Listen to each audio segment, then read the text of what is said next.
and makes the funding available to Bus Éireann to run additional buses. He says leaving children without school transport is totally unacceptable. We can't be in a situation where children can't get to school. I think there's a number of issues this year in relation to the free school transport. Has put extra capacity on some because they haven't maybe applied in time, and some people thought that the free bus transfer was just free and you're already on that and you didn't have to apply again. Whatever the issues are that has caused this, they need to be set aside. Plain to see from Bus Éireann's database that there are vast numbers of children that don't have seats on buses, and I don't think that's acceptable.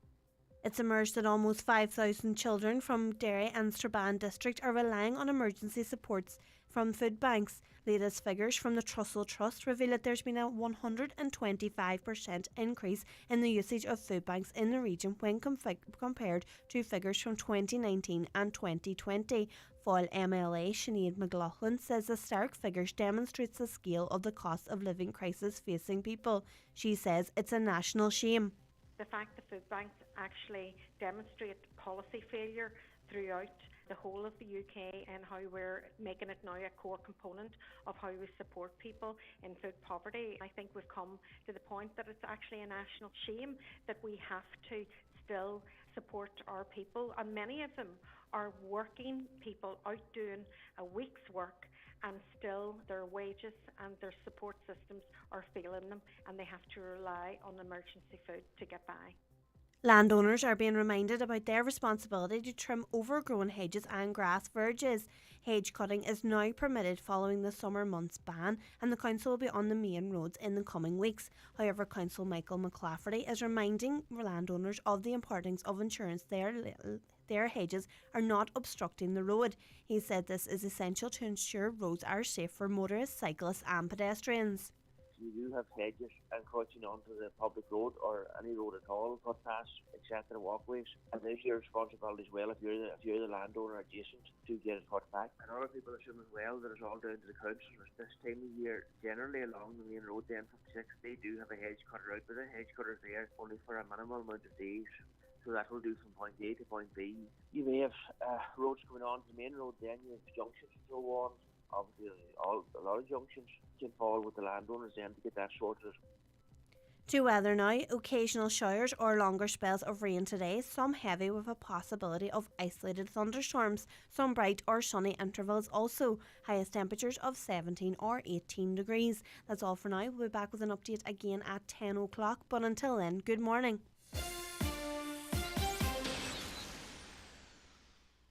This Friday, See How They Run comes to cinemas. You know the drill. You got a dead body, a detective. This is exciting, isn't it, sir? And then all the suspects. Not that we are suspects. Are we suspects? Starring Sam Rockwell, Saoirse Ronan, Adrian Brody, Ruth Wilson and David Oyelowo. We are no longer merely suspects.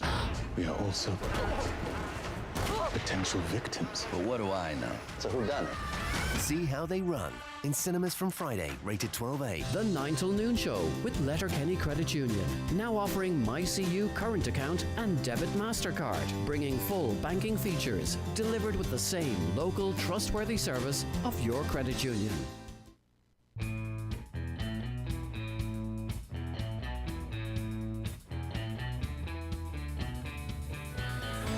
A very good morning to you. It's the 9 till noon show on Highland Radio. Donal with you until 12 noon today. If you want to make contact with the programme, you can text us on 086 60 25,000. That number is good for WhatsApp messages as well. You can call us on 074 91 25,000. Caroline and Donna Marie on the phones. Caroline producing as usual. Also, you can make contact via email. It's comments@highlandradio.com. You can use social media. We're at Highland Radio on Twitter and we're Highland Hub on Facebook. And by the way, you can watch the show on Facebook. Our Zoom calls will be live, and you can follow that on Facebook and on our YouTube channel as well. And we are, of course, streaming on the internet and also available on FM radios, as has been the traditional case here on Highland Radio. It's a Tuesday morning, which means the Donegal Democrat, Donegal People's Press are both out this morning. Main story there, rally case. Gardaí examining device. A Garda forensic team is examining a device allegedly used to damage the rally car of a competitor in the Donegal International Rally this year. Chris McNulty writes that John Crothers, a 62-year-old with an address at Ballinashe Road in Glenwherry in Ballymena, County Antrim, faces 3 charges over an alleged incident at Ballyrain, Letterkenny on the 18th of June 2022. Also on the front of the paper, couple in court after cocaine find. A couple have been brought before court in Letterkenny after more than €70,000 worth of cocaine was found in the vehicle in which they were travelling, and a story that was covered by Emma and Michaela on News yesterday. Planning granted for wind farms. 60 jobs are being created during construction of a new wind farm near Letterkenny, which has been granted planning permission by An Bord Planola. That's the front of the Donegal Democrat. Front of the Derry Journal this morning. Interesting story. School leavers seeking study closer to home. Laura Glenn writes that increasing numbers of young adults in Inishowen are looking to the north and Letterkenny to study at third level, due in part to the increasing cost of living and the accommodation crisis nationally. And certainly we're hearing anecdotal evidence and stories of young people and their families basically making the decision that because they can't get accommodation or they can't secure accommodation in places like Dublin or Galway and so on, that they will actually take up courses closer to home where they can actually live at home and not have that particular problem. And I think we're seeing more and more of that this year. And certainly it was interesting to note last week that Local Link, the bus service, have announced new services that they'll be confirming in the coming week or two that will be serving basically the ATU in Donegal, and their services coming from North Inishowen and services coming from South Donegal as well, very specifically being put on so that they can get into Letterkenny and stop outside the ATU before classes begin at 9. And I think we're going to see more and more of that over the course of this year and possibly future years as well. To the Nationals and the front of the Irish Independent this morning. Irish Independent: give cheap loans for electric cars to cut emissions, Watchdog urges. Low-cost loans to buy electric vehicles, congestion charges for urban drivers and more public transport fare reductions must be introduced to start turning greenhouse gas trends around the country's climate advisory team has told the government. The team also wants a definite date for the state to ban sales of new petrol and diesel cars and for VRT on petrol and diesel vehicles to be increased in the meantime. Now, obviously, this is something that's really going to work in cities, and when you're in a rural, predominantly rural county like Donegal, obviously, it's a completely different story. I've had reason for the past couple of weeks. I've been in Dublin every Saturday, where I had some business in the city centre, and what I tend to do if I'm doing that in Dublin is I will drive down the M1, down the M50. I will park up at the park and ride at the Red Cow in Clondalkin. I will board a Lewis. I will get the Lewis into the city centre. I'll do my business in Dublin on foot. I'll then get a Lewis back out to the park and ride, get back into my car and then drive back. And it's a really handy place. It's really handily centred for the M50 actually. So it really works. So somewhere like Dublin, absolutely, things like park and ride, things like congestion. I will not bring a car into the centre of Dublin. I have no intention of ever bringing a car into the centre of Dublin if I can at all avoid it, to be honest. So, things like that are great in Dublin.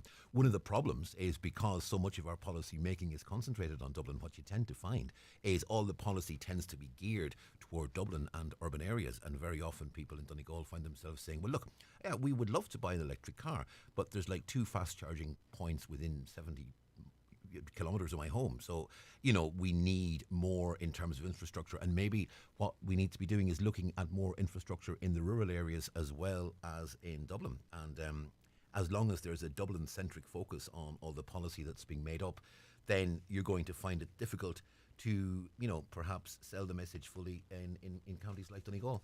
Irish Times: new plan to control and cut energy use in office buildings. Measures could see heating turned down across the public sector this winter. The EU considers skimming the revenues of energy companies in order to tackle surging bills. And it's been interesting that, we had for so long work at home, work at home, work at home, work at home. Let's all work at home, and that'll cut the pressure on offices and office buildings. And now what's tending to happen is a lot of people were told, in order to avoid the excessive use of electricity at home and the cost that incurs, people are actually going back to the office now because of the high cost of electricity and the high cost of energy. So, there's a very interesting discussion to be had over that particular one. Also, man charged with murdering 3 of his siblings. A 24-year-old man replied no comment when he was charged with the murder of his 2 sisters and brother in Tala a court has heard. Lisa Cash, 18, and her 8-year-old twin brother and sister, Christy and Chelsea Cawley, died after a violent incident at their family home at Rossfield Avenue in the Brookfield area in the early hours of Sunday, and that's been covered on many other of the papers as well. Irish Daily Mail this morning again, energy. Windfall tax on energy firms to ease burden.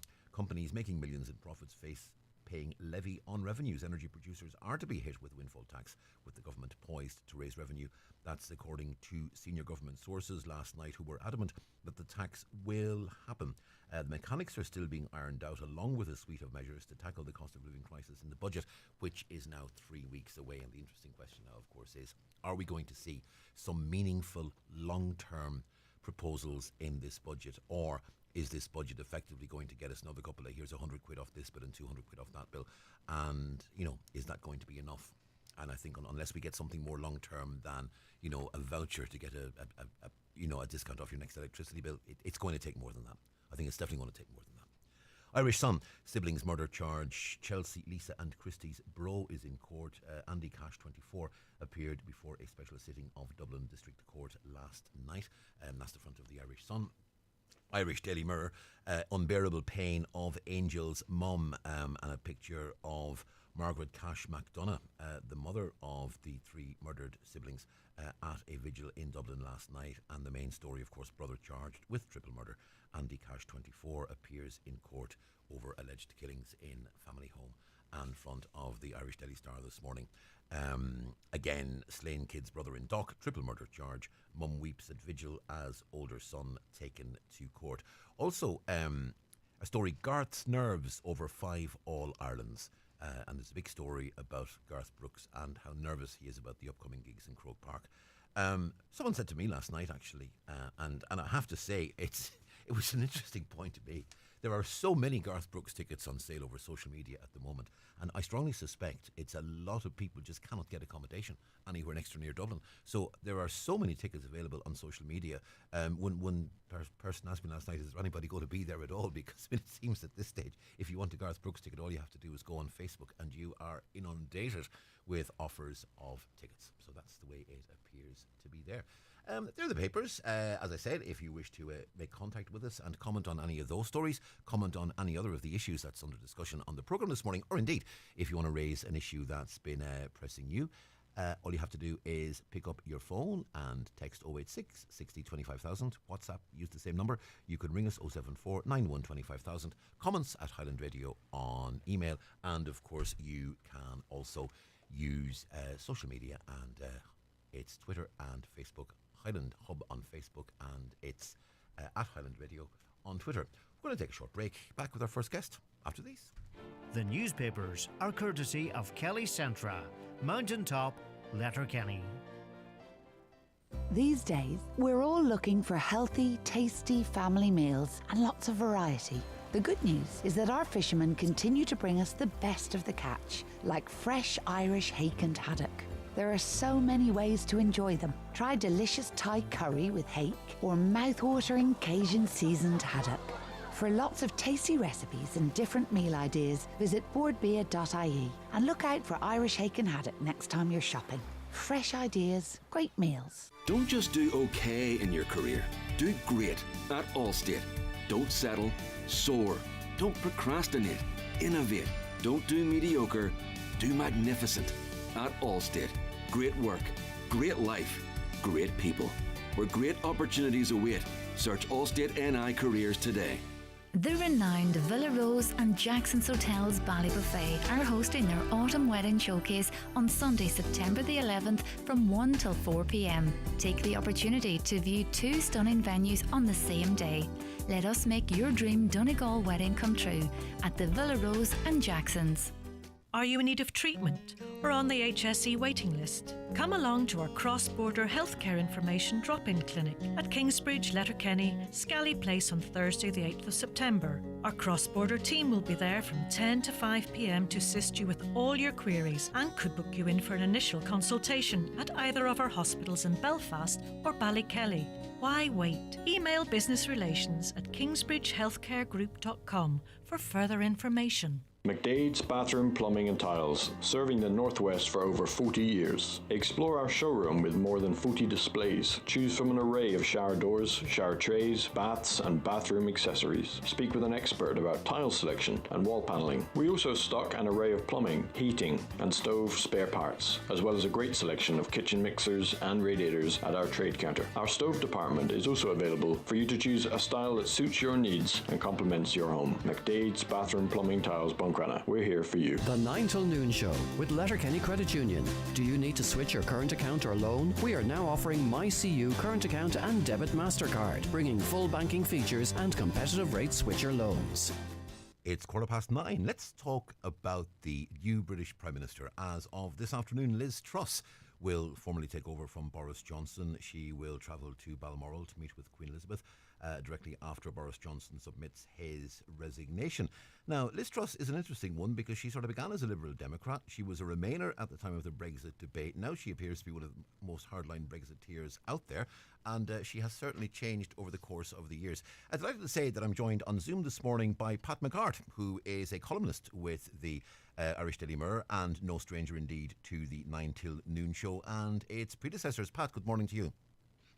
Morning, Donal. How are you? Very well indeed, Pat. It isn't very often I get to quote The Who on Highland Radio, Pat, but I'm reminded of the old line, meet the new boss, same as the old boss. Is that where we are with regards to Liz Truss? I think you've just explained perfectly, Donal. This is a woman, like, you sort of have to ask yourself, does she have any real principles? She's switched so many times.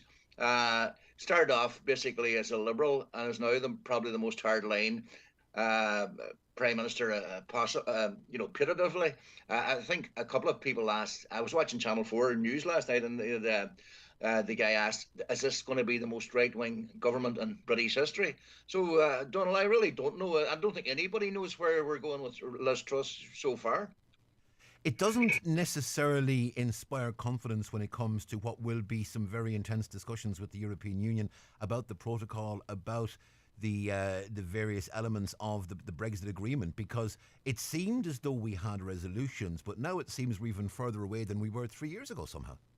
Yeah, the problem with Truss, Donal, is like the signs are not good.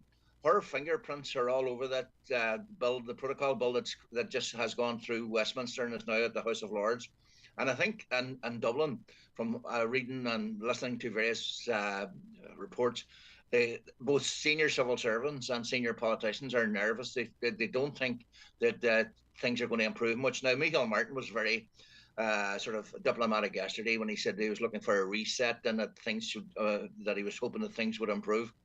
But, you know, the other thing you have to read into as well, Donald, say yesterday, that speech after she won the vote, Northern Ireland didn't even get a mention, not even a passing reference. She didn't mention the protocol. She didn't mention Northern Ireland. She didn't mention anything. She just sort of passed over the cost of living and about looking after the Tory party and paying tribute to Boris Johnson. Yeah. But Northern Ireland did not get even a scintilla of a word. And the way the way she paid tribute to Boris Johnson to my friend Boris, you got Brexit done, you smashed Jeremy Corbyn. That sort of seemed almost to be an indication of the way her mind is at the moment, and not the most diplomatic way it would appear it's geared. I thought that was actually pathetic. Don't know how do you laugh. You got Brexit done? No, he hasn't. You stood up to Vladimir Putin. Now, what, like, did he go out and fight him hand to hand? It was ridiculous. And by the way, it was so wooden, and I think at the end of it, people didn't know whether to laugh or cry. But, it says something about her mentality. Apparently, I don't know whether this has got anything to do with it, Donald, but apparently her father is totally left-wing. He's a professor, I think, of maths and physics. And I can't believe that his daughter has gone, to join the Tories. So she was brought up on a sort of, she went off with her mother as a young girl to CND marches. Now, how she's gone from somebody who was anti-nuclear, and she said, she was asked some time back, would she press the button in an event of a nuclear war? And she says, yes, she would. So, I don't know, Donald, maybe in British politics, principles don't count. It's getting to power and to hell with the rest of it. But I don't think she's good news for Ireland. I genuinely don't think so.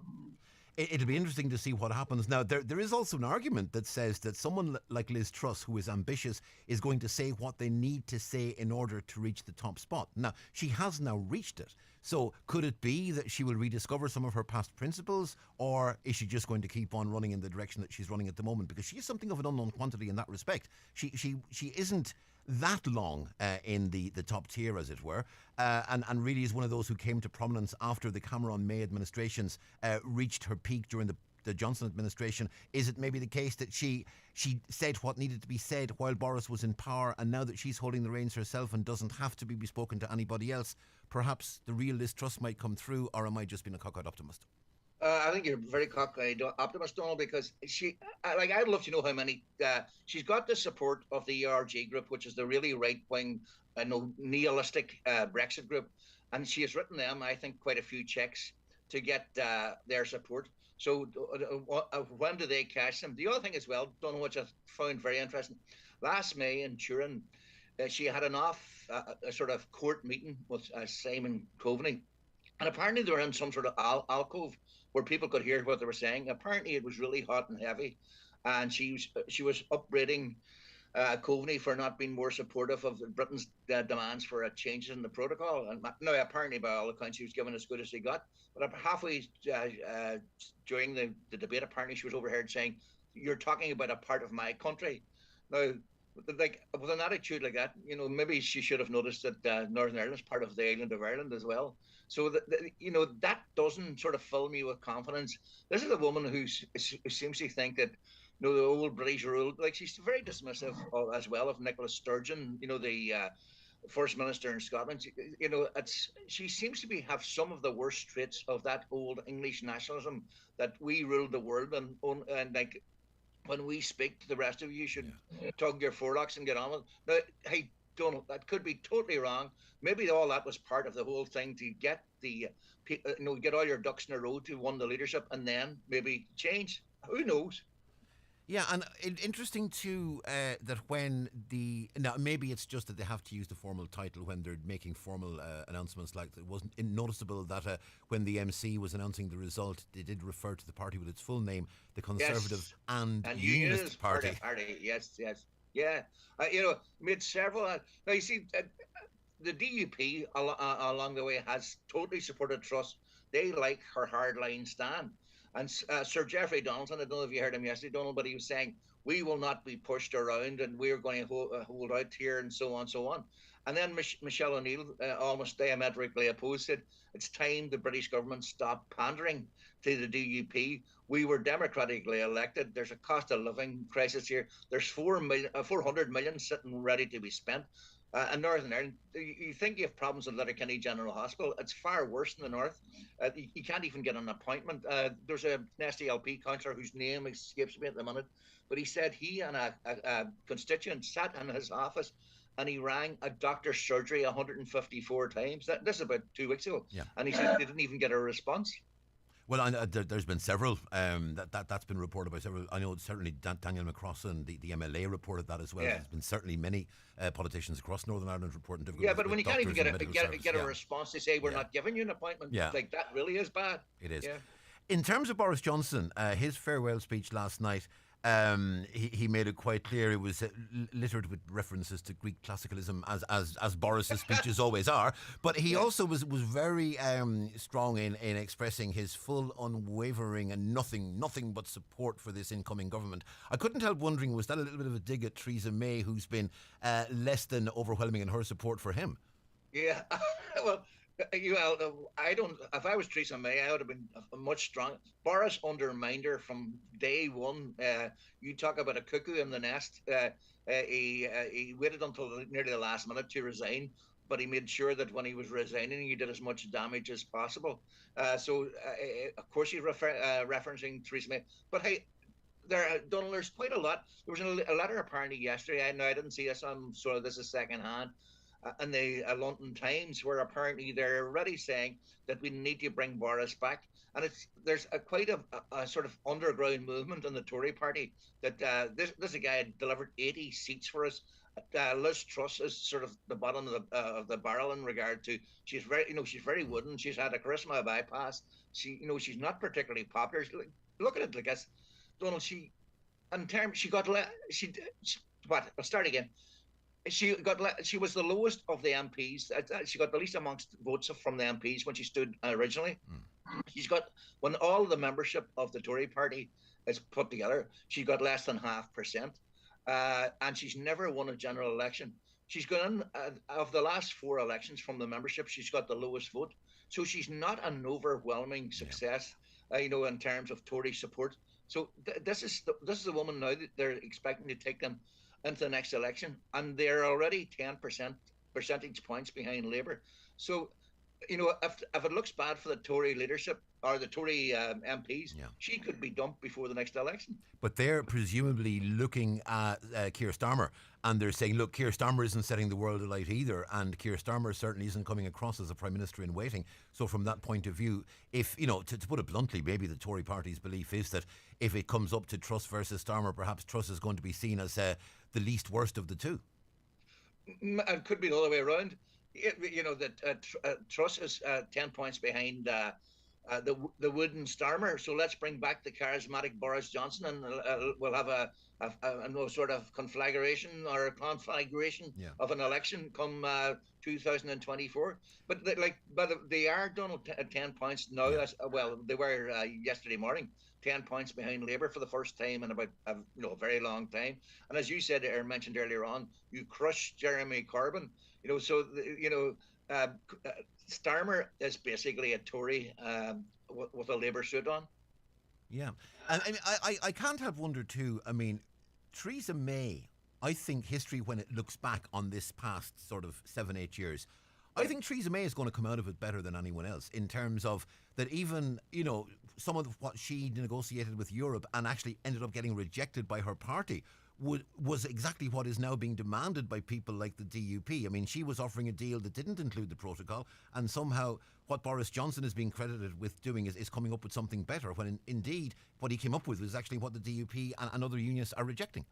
It's unbelievable, Donald. What Theresa May offered the DUP but they wanted, I'll skip on, but the DUP wanted was the hardest of hard lines. Susan McKay wrote a book, Donald, that I read quite recently, where she said that she quoted some girl living in one of the, I think it was Larne or somewhere.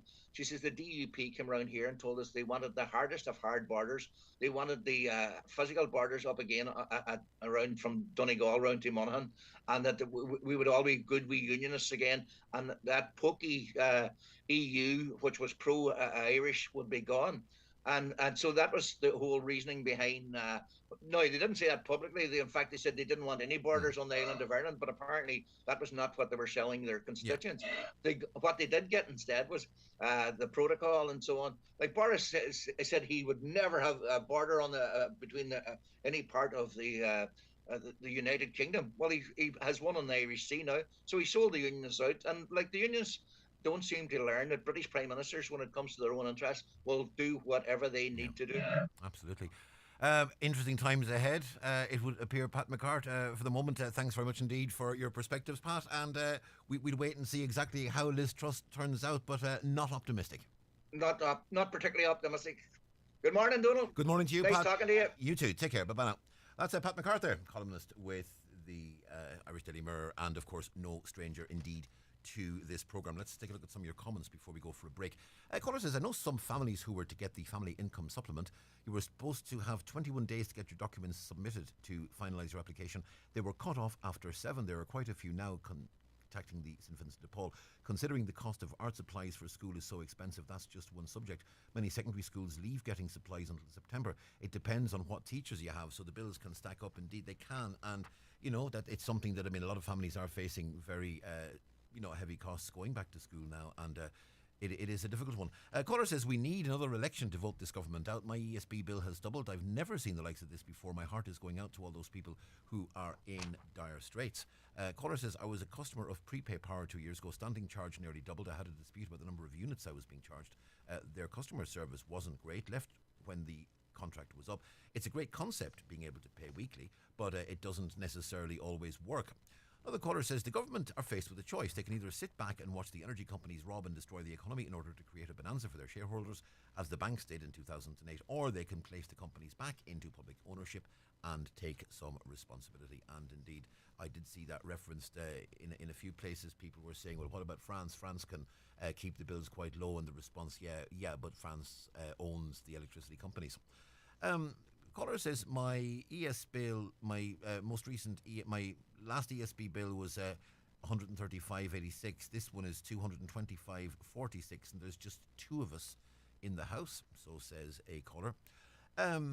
Regarding Christmas lights, and I know Greg actually was raising questions about this as well. What's going to happen with Christmas lights? Caller says we are in a village in Wexford, and I'm on the lights committee. For the past 5 years, we've been running on LED lights and have our own power points. For the 2 months, most years, we can run the lights for less than €300. We've got a tree, that's a couple of thousand small lights, and on the street we've another 2,000. We run church lights as well. We fundraise all year long, and the community will be expecting us to have a full display on show. That was a comment that was made on Facebook, and I know Greg was asking, are we going to see Christmas lights this year, or will the energy crisis and the cost of electricity actually compromise that? I hope it doesn't. I really hope it doesn't. I have to say, the Christmas lights and driving around various towns and seeing the Christmas lights they're a lovely part of Christmas. I have to say, in fairness, Remelton in particular is wonderful. I go to Remelton every week for a music session on a Thursday night, and Remelton at Christmas was absolutely gorgeous. I really have to say that. And you take the run into Derry, of course, as well, and Letterkenny and all the other towns. And have to say, the window in McElhenny's last year was absolutely stunning too. So it would be an awful shame to lose that. With regards to a TD pay rise, didn't Leo not say a pay rise wouldn't help us in this crisis? I hope we remember this come the next election and we don't do what we've always done. This is unbelievable. Monty Python wouldn't have come up with this farce. It's just gone 9:30. Going to take a short break. Back after these. The 9 till noon show is brought to you by Letterkenny Credit Union, offering low-rate car loans with fast approval. Apply online at letterkennycu.ie or in office today. Since she got her free hearing aids with her PRSI at Specsavers, Roisin is a changed woman. Music has never sounded better, and that makes her dance. And dance. And dance. Her singing, though, well...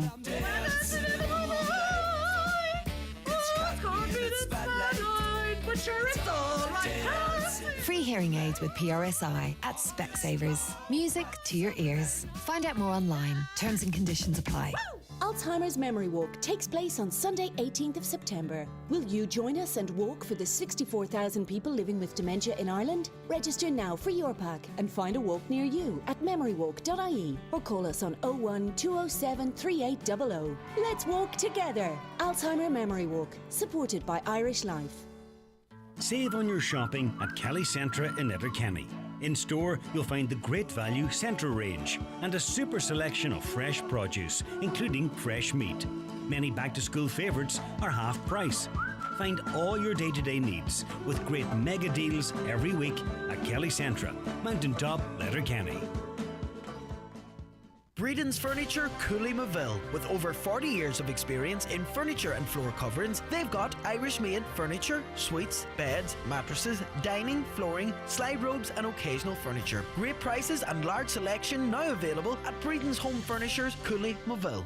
Hi everyone, Madeleine here from the 4-star Ballyliffin Lodge and Spa, County Donegal. I hope you're coming along to our wedding fair on Sunday the 11th of September from 1 to 4 p.m. Only the best exhibitors on show, plus many more treats and surprises for all through the doors.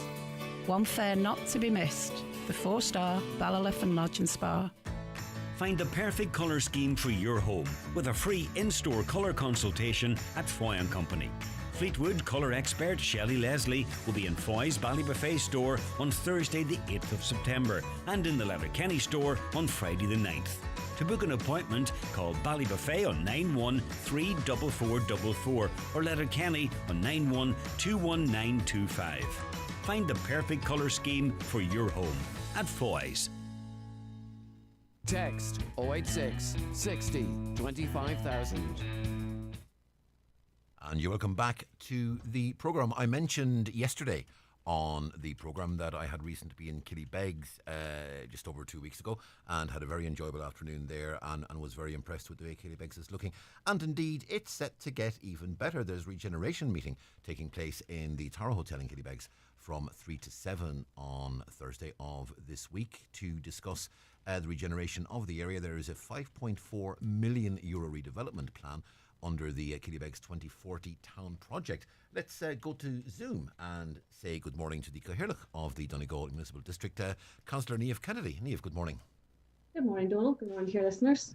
Niamh, this is an interesting one because we're seeing this an awful lot these days in Donegal, where areas have regeneration plans, and the council and the planners and the members are just saying to the people, look, come to a meeting, look at the plans that are there, talk to us, tell us what your priorities are, tell us what you want to see, and ultimately what comes out of this process will be something that the people actually want. Correct. Yeah, absolutely. That is the case.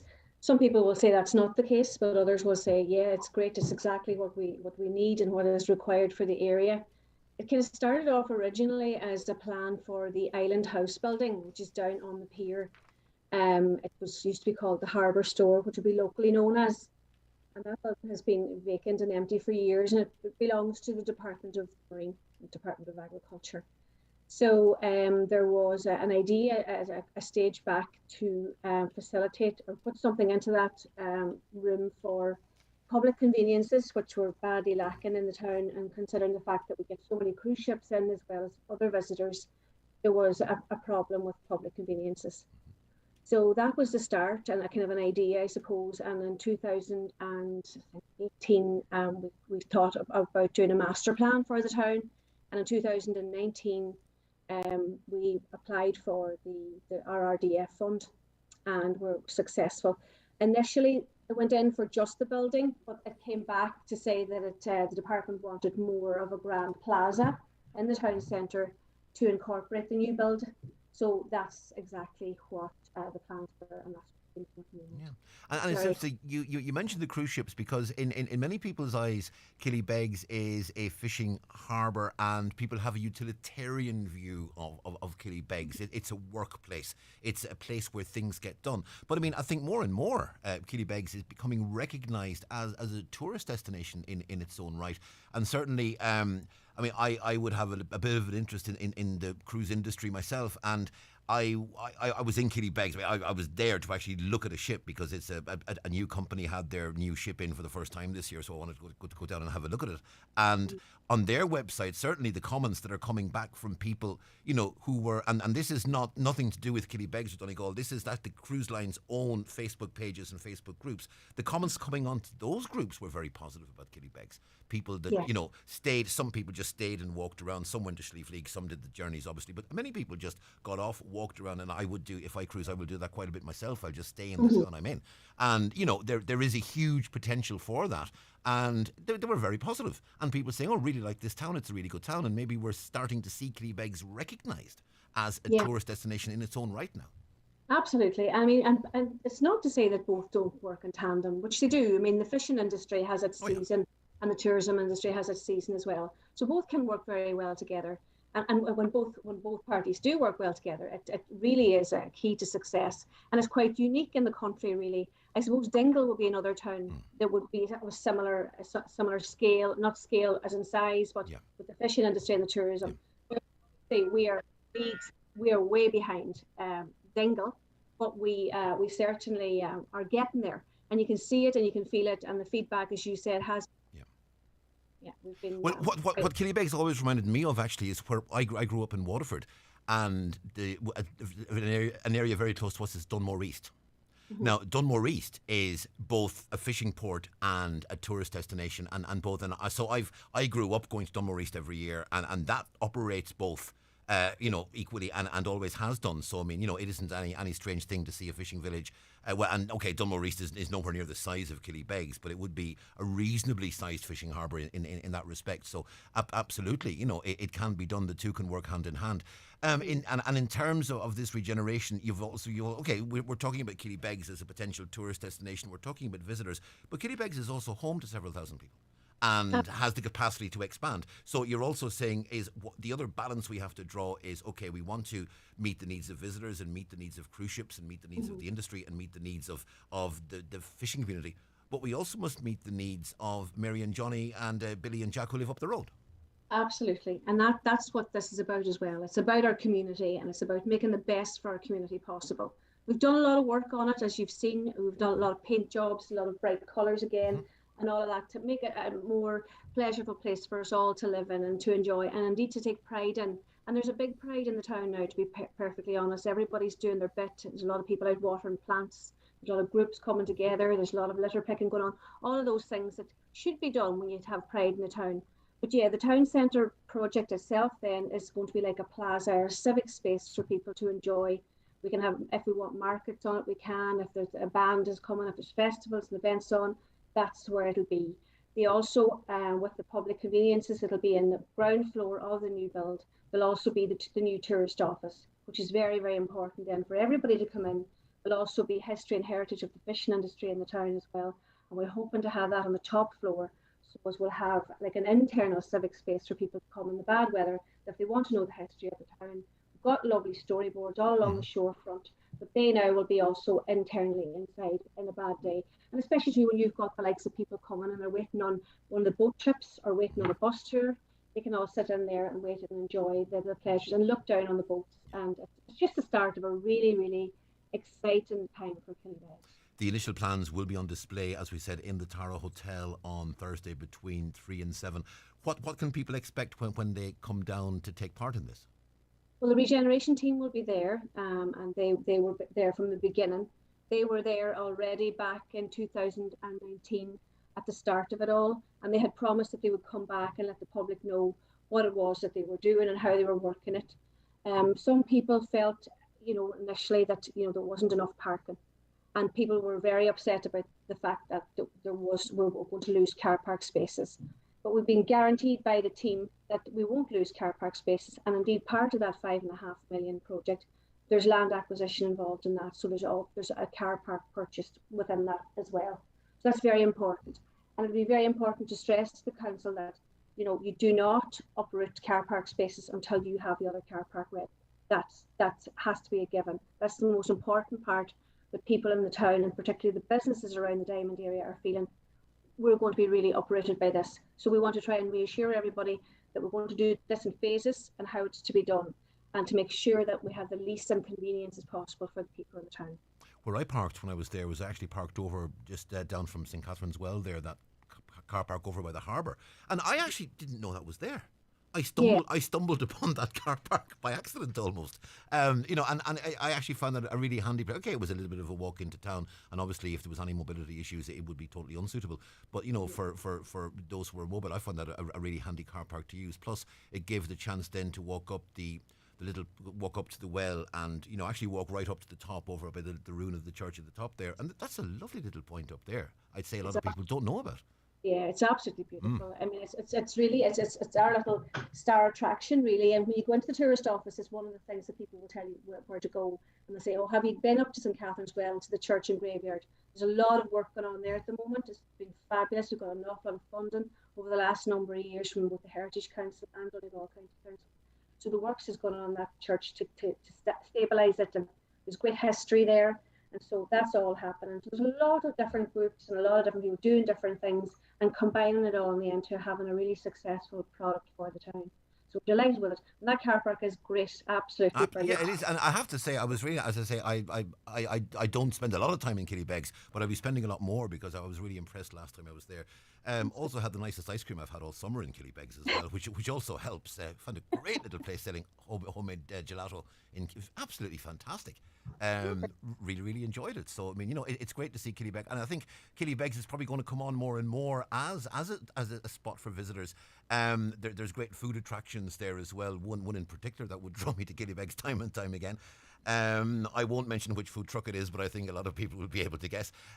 So yeah, I mean, I think things are probably looking up for Killybegs, and something like this is really well positioned, I think, at this point in time for people, to have their say in how that growth continues into the future. In the meantime, Niamh Kennedy Cohirlach of the Donegal Municipal District, thanks indeed for speaking to us this morning. Thanks very much, Donal. Thank you Lovely to indeed. chat. It was our pleasure. You too. That's Councillor Neve there, and that taking place in the Tara Hotel in Killybegs from 3 to 7 on next Thursday evening. Now, a few of your comments before we go to a break. Caller says, can you tell your listeners that the Mass from RT News is now coming from the iconic church in Burt, the Church of St. Angus at 10:30. Thank you. So that's the Mass from RTE News Now. Oh, it's RTE News Now, I think, the RTE News channel. The Mass is coming from the St. Angus's Church in Burt, and a wonderful, lovely church that is. One or two more comments. A caller says, these ministers and TDs are very absent-minded when it comes to their properties, reference to the Robert Troy stroke Stephen Donnelly conversations from last week. While it's not illegal for a politician to own and rent a property, maybe it should be. If these properties are leased or rented to local authorities, then there is an obvious conflict of interest. Also, I wonder how many of them own properties that are being used to house Ukrainian people. How do the government choose which property to use for the Ukrainians? The bottom line is, I think politicians, should they be TDs, senators or councillors, should not be landlords. It's a difficult one. It is a difficult one. And really there are registers of interest, and in Stephen Donnelly's case, for instance, there was no question mark over whether or not his property was registered in the Dáil. It was registered in the Dáil. He had neglected to update his registrations with the Residential Tenancy Board. It's an ongoing debate you're always going to have, I think, when it comes to things like that. And it's, we've had the debate about TDs being landlords before, and we will no doubt have it again. We're going to take a short break, and we'll be back in just a moment. The 9 till noon show is brought to you by Letterkenny Credit Union, with monster loans available up to €60,000 for all occasions. Visit letterkennycu.ie. With everyone looking to shrink their bill these days, Dunnes Stores gives you new ways to save on your shop with double savers. First, you'll save in the aisles when you fill your trolley with fantastic low prices across thousands of great products. Hi, Then, good morning, you'll how are you? save again at the till with our Excellent. 10 off 50 grocery voucher. Shrink your bill with double savers, new from Dunnes Stores. Dunnes Stores, always better value. Terms and conditions apply. Voucher can be used on next grocery shop of €50 or more. The award-winning Genesis Aesthetics and Skincare Clinic Udor now offers a wide range of skin boosters. The injectable moisturiser for under eyes that improves dark circles, fine lines and wrinkles. Also treating the face, neck, chest and hands. This amazing treatment works from the inside out, resulting in brighter, smoother, plumper skin. For help choosing the right aesthetic treatment for you, contact Mary Ferry, your aesthetic practitioner. You can download the Genesis app or call 07495 32575. Is the appearance of your staff important to your business? It's the first point of contact for customers when entering your premises. At C&M Embroidery in Letterkenny, they have a huge range of clothing covering all areas of the workplace. It's widely known that customers warm to and trust employees that present themselves well. Have your company name embroidered or printed on all your work uniforms. Contact C&M Embroidery on 07491 28097 and get your staff looking their best. Don't know if you know Alice and Pat. Late 40s, couple of kids, been together 17 years. Never married, of course, but that's not a problem. Until something happens. And suddenly words like unmarried, inheritance, and substantial tax bill enter the equation. You never need proper estate planning. Until you do. That's why the experienced team at McElhenney & Associates are here to help. Find us online or call 074 917 5989. McElhenney & Associates Solicitors, Stranoller. Your specialty is quality tiles, bathroom suites and wooden floors. Who is the best range of tiles in Donegal? Crawford Tiles. The best wood flooring? Crawford Tiles. The best bathroom suites? Crawford Tiles. 5-day bathroom refits? Crawford Tiles. And who's been tampering with my questions? That'd be me. Crawford Tiles, Castlefin. That'd be them. 07491 43942. Call now on 074 91 25000. And you're very welcome back to the 9 till noon show. A report published by BDO Consulting, commissioned by Nursing Homes Ireland, shows there is a gap in fair deal subsidies for residents of nursing homes in different counties. And that, we're told, is making it impossible for many nursing homes in lower rate locations to survive. Perhaps not surprisingly, the lowest rate under the fair deal is in Donegal. I'm joined on Zoom by Tadhg Daly, who is Chief Executive of Nursing Homes Ireland, a name and face you'll be very familiar with, I'm sure. Tadhg, good morning. Good morning, Donal. Good to speak with you. And you too, Tadhg. Tadhg, nursing home operators in Donegal, I'm sure, will be looking with great interest at this story today. Confirmation from this survey that the rates paid under Fair Deal in the county are indeed the lowest in Ireland. Yeah, look, this is a long-standing issue in terms of the Fair Deal scheme, and your listeners and indeed our members and indeed older people across Donegal are being seriously shortchanged as a result of the failings of Fair Deal.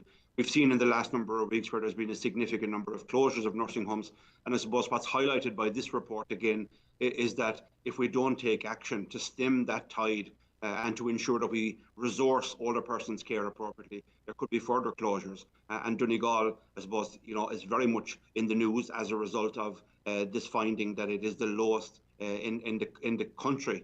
And I think the other point worth noting is that the differential between the cost of care in the public homes and the private homes is of the order of 72% in Donegal. So the state knows what it costs to provide high quality residential care in the community, but the failings of Fair Deal over many years is having a significant impact across all nursing homes and is in crisis at this point in time. Now, as many other media outlets do, we here in Highland Radio will track the various HICWA reports on nursing homes and we'll do news stories on them. And one of the things that it's clear from those stories is that the standards that nursing homes are expected to adhere to in terms of management, in terms of staffing, and in terms of the physical construct of the buildings, those standards are exact and those standards are, to say the least, demanding. And the amount of money it's going to take nursing homes to keep up with those standards and to meet those standards is huge. Absolutely, and you're dead right. The standards are exact, they're robust, demanding, as they should be, because we do need to ensure that we have a high quality of care. But that's, your point is well made. What you have is a complete disconnect between, on the one hand, the standards, and on the other hand, the funding. And until such time as that gap is closed, we're going to see failures, unfortunately, in terms of nursing homes. 11 nursing homes have closed across the country this year to date. HICWA themselves announced just a number of weeks ago that 29 nursing homes closed between 2018 and 2021. So unfortunately, the issue here is all about funding. And the government, to be fair, we've had very good engagement with Minister Butler over the last number of months, but we still haven't seen the scheme of support to meet the exacting standards that you reference, but also the unprecedented inflationary pressure. So the pressure on nursing homes now is absolutely intense. We've come through a very difficult period, as you know, with COVID. Many have exhausted their reserves, for example, and now we're into a period of unprecedented inflation. So I know we don't use the word crisis lightly, but we are most definitely in a crisis now in terms of nursing home care. And that's going to impact hugely in the winter if there is loss of further beds, because as you know, in Donegal, significant pressure on Letterkenny Hospital. If we don't have the community care that we speak of in Sláinte care, then it's going to obviously be deeply challenging and upsetting for older people, but it's also going to have an impact across the wider health service. And the other thing, of course, is if a nursing home closes, then either a state hospital or some other form of even acute public hospital has got to take up that pressure if that person can't be cared for at home. So the closure of a nursing home is another point at which the state's going to have to intervene and the state's going to have to find someplace else, and that's going to put even more pressure on already crushed state system. So the nursing homes, very much without them, the state's in serious trouble. Absolutely. Look, the nursing home sector has a vital role to play as part of a well-functioning health service. Absolutely. And we're well serviced in Donegal. There's 9 public nursing homes and 14 private and voluntary nursing homes. And we've got to remember, this is people's homes. That's the key point here. So while we talk about statistics and the gap in funding, the 72% differential, we're talking about your mother, my mother, people, your listeners, parents, their uncles and aunts, who are worried now because they may not be able to find care in their local community, or indeed some of them may have to move nursing home because of the failures of Fair Deal. And this isn't something that has happened overnight.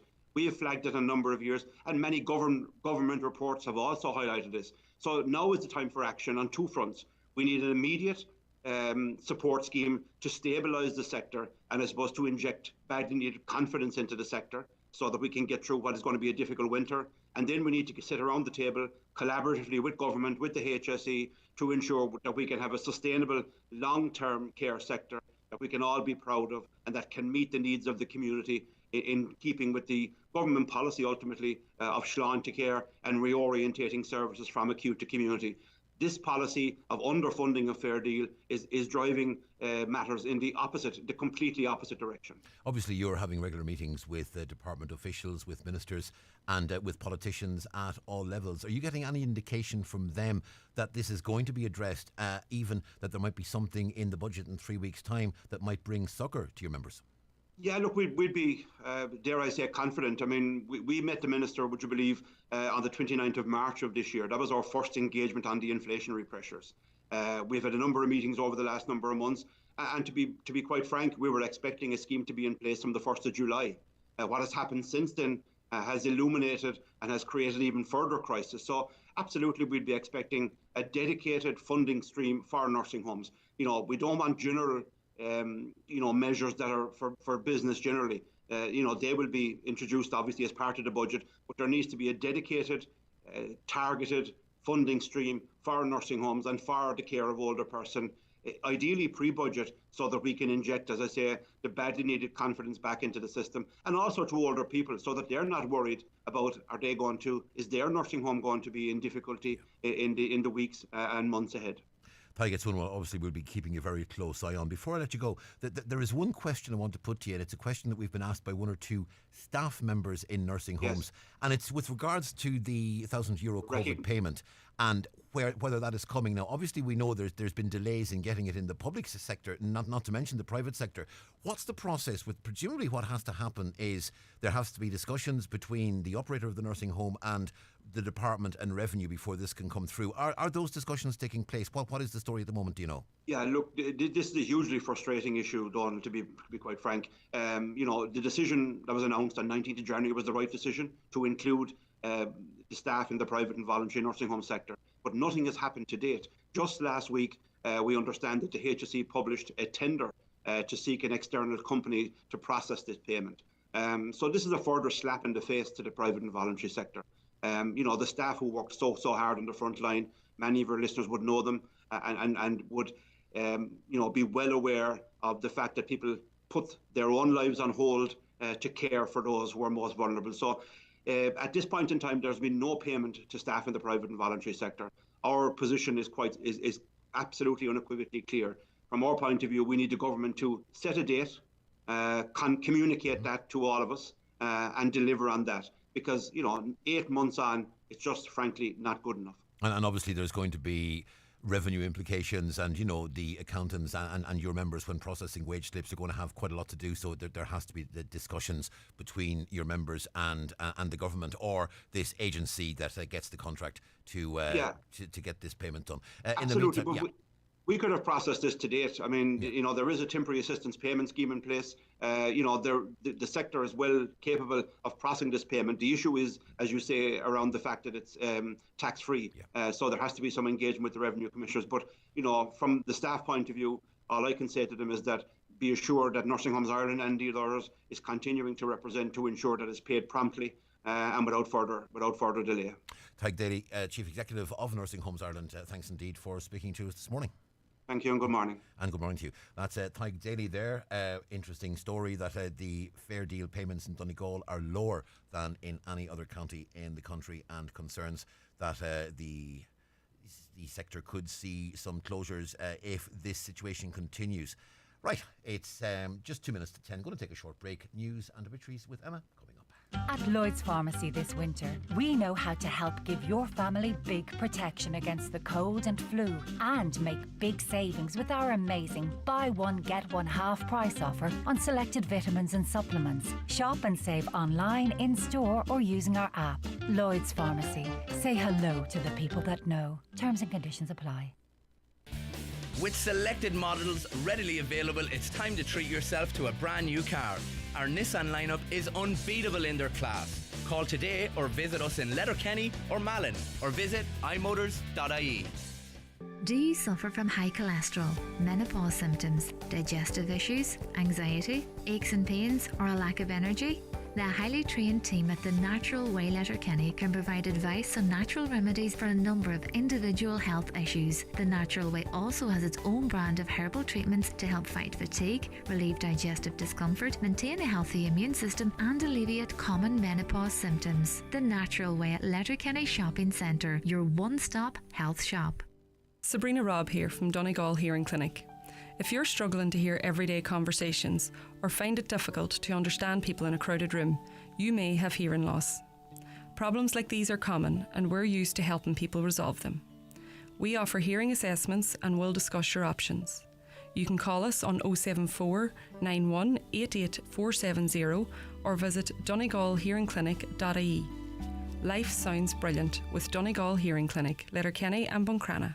Mr. Blue Sky, please tell us why. The Euro Millions jackpot is a guaranteed €17 million. Play responsibly in-store, in-app or at lottery.ie. The National Lottery.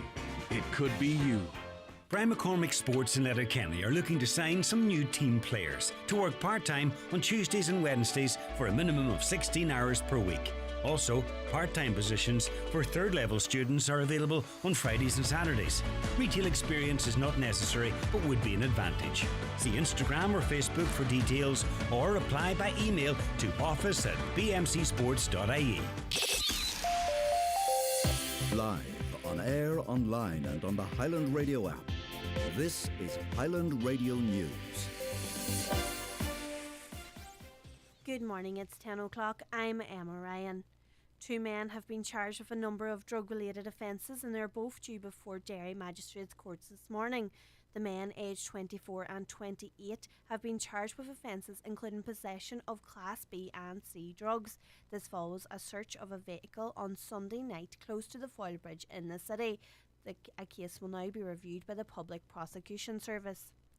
As many as 50 children in parts of North Inishowen are without school transport.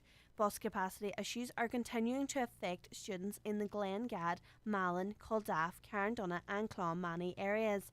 Inishowen Councillor Martin McDermott says the pressure needs to remain on to ensure the department acts and makes funding available to Bus Éireann to run additional buses. He says leaving children without school transport is totally unacceptable. We can't be in a situation where children can't get to school. I think there's a number of issues this year in relation to the free school transport. Has put extra capacity on some because they haven't maybe applied in time, and some people thought that the free bus transfer was just free and you're already on that and you didn't have to apply again. Whatever the issues are that has caused this, they need to be set aside. Plain to see from Bus Éireann's database that there are vast numbers of children that don't have seats on buses, and I don't think that's acceptable. It's emerged that almost 5,000 children across Derry and Strabane district are relying on emergency support from food banks. Latest figures from the Trussell Trust reveal that there's been a 125% increase in the usage of food banks in the region when compared to figures from 2019 and 2020.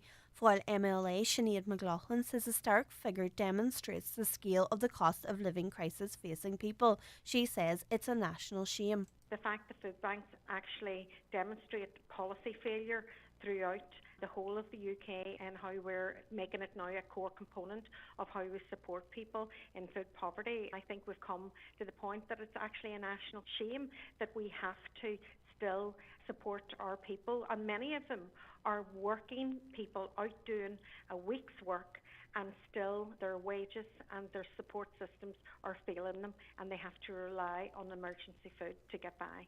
Landowners are being reminded about their responsibility to trim overgrown hedges and grass verges. Hedge cutting is now permitted following the summer months ban, and the council will be on main roads in the coming weeks. However, Councillor Michael McClafferty is reminding landowners of the importance of ensuring that their hedges are not obstructing the road. He said this is essential to ensure roads are safe for motorists, cyclists and pedestrians. You do have hedges encroaching onto the public road or any road at all, footpaths, etc., walkways, and it is your responsibility as well if you're the landowner adjacent to get it put back. And other people assume as well that it's all down to the council. This time of year, generally along the main road, the N56, they do have a hedge cutter out, but the hedge cutter's there only for a minimal amount of days. So that will do from point A to point B.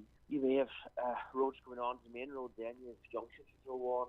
obviously a lot of junctions can fall with the landowners then to get that sorted.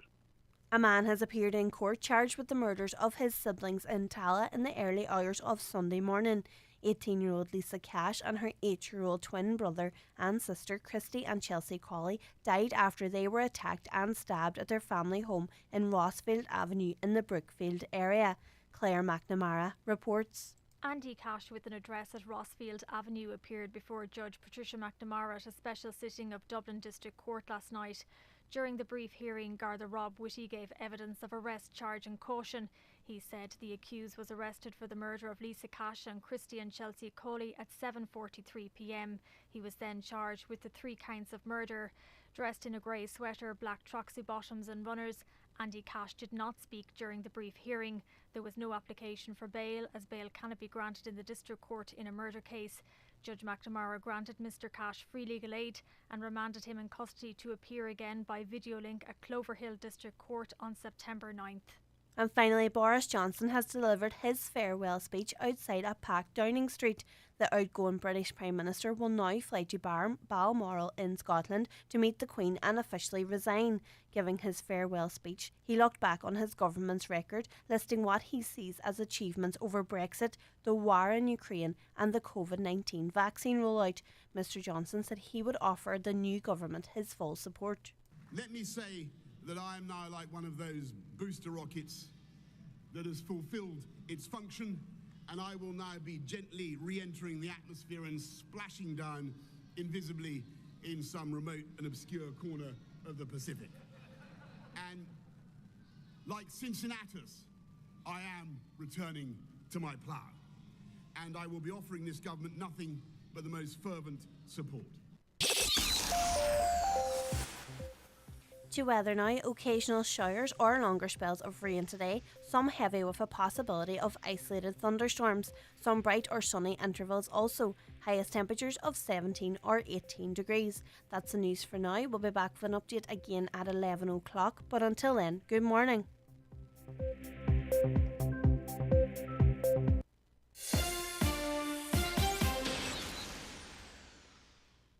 Obituary notices for Tuesday morning, September 6th.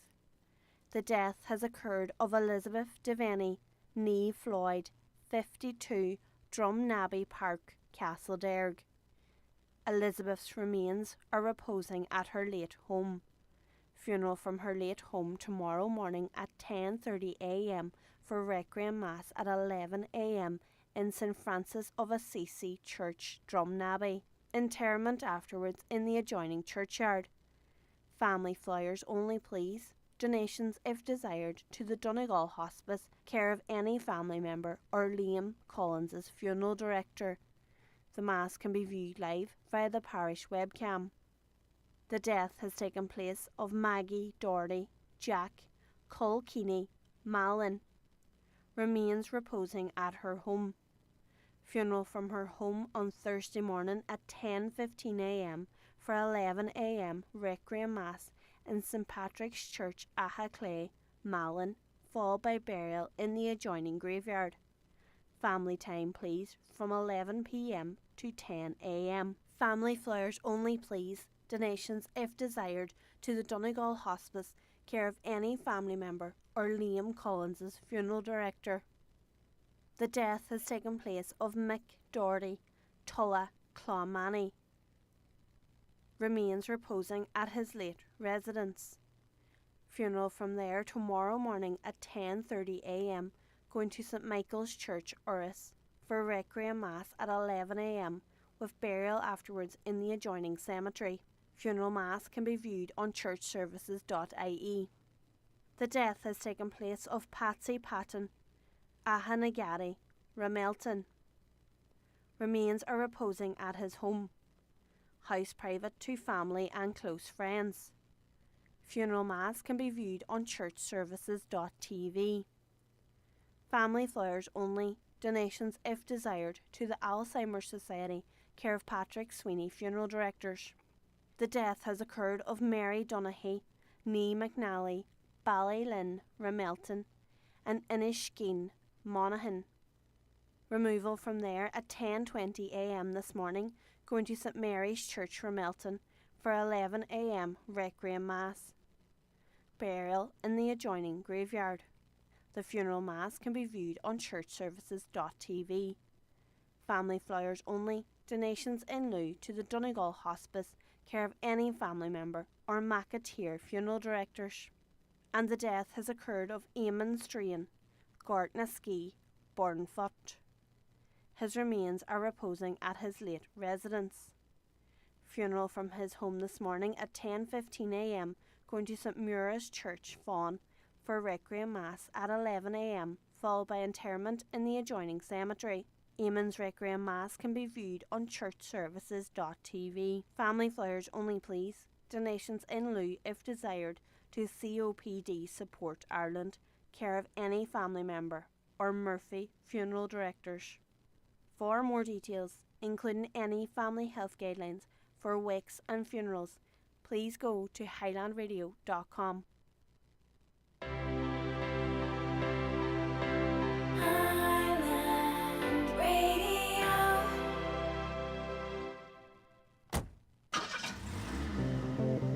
If that sounds good, so will this. Save up to €300 off your car insurance cover when you buy online at libertyinsurance.ie.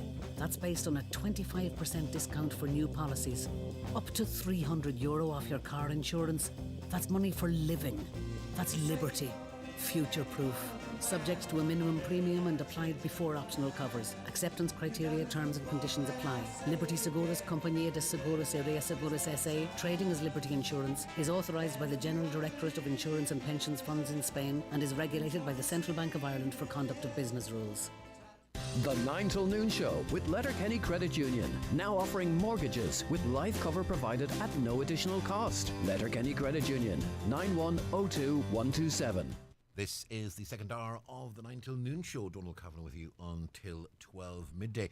Our Community Garda information slot coming up very shortly with Garda Gráinne Doherty, and the bigger numbers coming up very shortly as well. If you want to make contact with the programme, you can text us on 086 60 25,000. That number is good for WhatsApp messages as well. You can also use social media. We're at Highland Radio on Twitter. We're Highland Hub on Facebook. You can call us, of course, 074 91 25,000.